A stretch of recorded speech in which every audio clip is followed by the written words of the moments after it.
So guys, this is one more video of our chapter 1 of example 3, and the main topic is model. Okay, so we are learning about that. So now let's learn about what our example 3 by the name of model. So let's move to computer screen and let's do a coding with loving. So guys, this is our chapter 1 of example 2, and in today's video I am telling you about the model. If you don't know what is model, so in today's video the whole concept will be clear about that. So let's get started and let's learn about chapter 1 of example 2 by the name of model. So let's get started. So shuffle data. Always shuffle data before training, means you always shuffle data before training. When a model is trained, the data is divided into a small set. Okay, when the model is trained, like this is a model and it will be trained and it will be divided in the like this. Let me give you one example of this. There's one model and it's trained. So it divided, the data is divided into a small part, like this data has been divided into a small part, this data has been divided into a small part, so like that. Batches. Each batch is then fed to the model. Shuffling is important to prevent the model getting the same data over again. If you are using the same data twice, the model will not be able to generalize that data and give the right output. Shuffling gives a better variety of data in each batch. Like this one example here, you can see there is one syntax like tf.util.shuffle data. Okay, and now TensorFlow tensors. To use TensorFlow, input data needs to be converted to tensor data. Like this one example here, you can see it. And now let me copy the example. Let me copy it. Let me go on my Google. Let me search here Replit. When I search here Replit, it take a little bit loading, then it will be open it.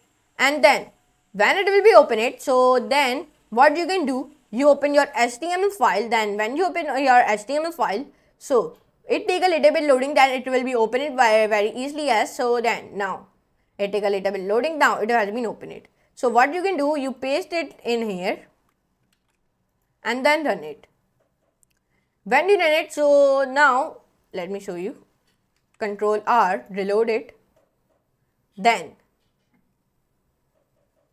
okay, run it. Let me come here. It is giving me error. Let me go here and what is error in this code. Then it will be solve it and then it will give me this type of error in your code, like that. Here you can see it. Where is that? Now when I run it, when I refresh it, reload it. So now this is not for running, but when I write here like h1 help JavaScript plotly. When I run it now, control refresh it. Now here you can see it is coming like that. Now it is not giving me any error. So like you can do it very easily. So now let's come on here.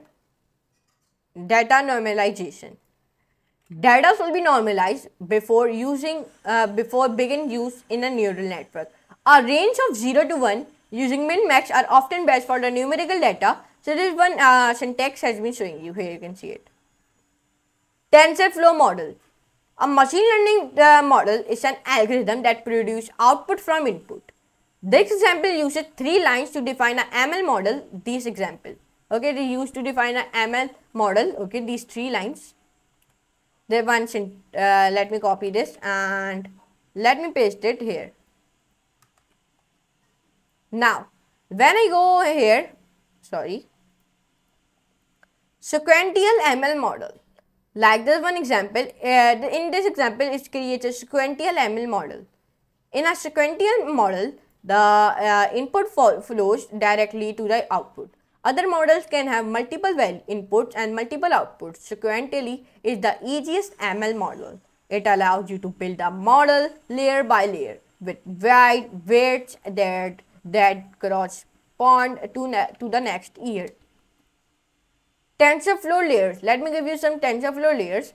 Like in this one TensorFlow layer is used to add two layers to the model.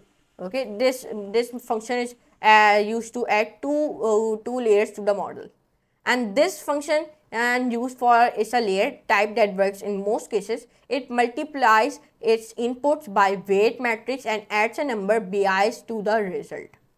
Shapes and units. Like in the example, this function, what is the meaning of this function? Because we have one input, x equals to horsepower.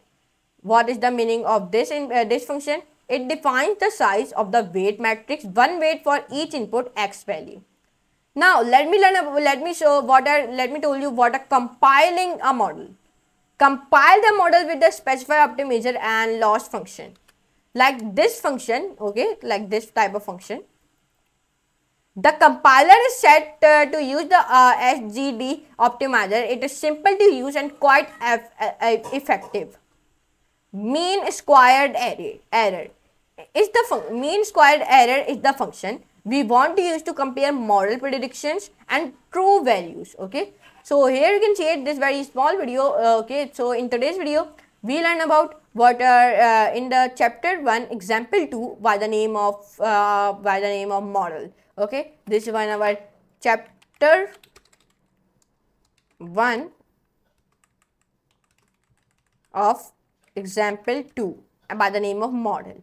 Okay, so in the previous video we learned about the chapter 1 of example 1 by the name of data. In today's video we learn about the chapter 1 of example 2 by the name of model. So now I hope your concept will be clear, so please hit the like button, share friends and subscribe to my channel, and do not forget to all the notification bell also, so you never miss our future latest videos. So now I'm making next lesson, next video I'm making like that type of videos. So for today, goodbye.